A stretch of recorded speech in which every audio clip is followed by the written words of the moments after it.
புரட்சி தலைவி அம்மா அவர்களுடைய 76வது பிறந்த நாள் விழா உலகமெங்கும் சிறப்பாக நடைபெற்று வருகிறது.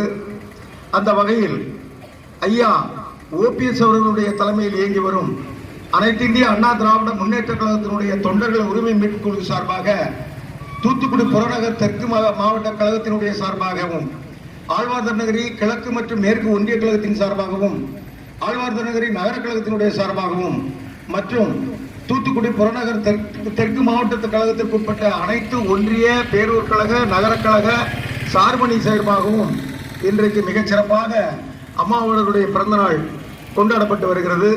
இந்த நிலையில் ஒரு விஷயத்தை மட்டும் நான் உங்களுடைய கவனத்திற்கு கொண்டு வர ஆசைப்படுகிறேன். இன்றைக்கு பார்லிமெண்ட் தேர்தல் வரக்கூடிய ஒரு சூழல்.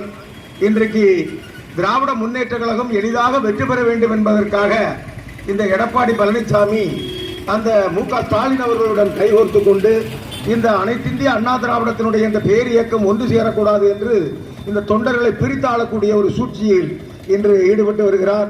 அவருடைய கனவு என்றென்றும் பலிக்காது. அவர் 3ஆம் இடத்திற்கு தள்ளப்பட போகிறார். இந்த பார்லிமெண்ட் எலெக்ஷனில் அவர் அனைத்து இந்திய அண்ணா திராவிட முன்னேற்ற கழகத்திற்கும் அவருக்கும் எந்தவித தொடர்பும் இல்லை என்ற சூழலை எடுப்பதற்கு அவருடன் அருகில் இருக்கக்கூடிய முன்னாள் அமைச்சர்களும் ஏகோபித்த 1.5 கோடிக்கும் மேற்பட்ட தொண்டர்களும் முடிவு செய்து விட்டார்கள். அந்த வகையில் 2026ஆம் ஆண்டு சட்டமன்ற பொதுத் தேர்தலை நாம் அனைவரும் ஒன்றாக இணைந்தே சந்திக்க போகின்றோம். ஐயா ஓபிஎஸ் அவர்களுடைய தலைமையில் தான் அந்த தேர்தலை நாம் எதிர்கொண்டு வெற்றி பெறப் போகிறோம்.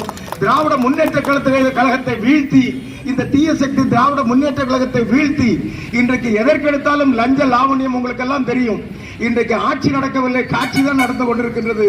அதனை முறியடித்து எடப்பாடி பழனிசாமியினுடைய துரோகத்தை முறியடித்து தமிழ் மக்களுடைய நலனுக்காக என்றென்றும் பாடுபட அம்மாவுடைய இந்த 76வது பிறந்த நாளில் சபதம் ஏற்போம், உறுதிமொழி ஏற்போம் என்று கூறி விடைபெறுகிறேன்.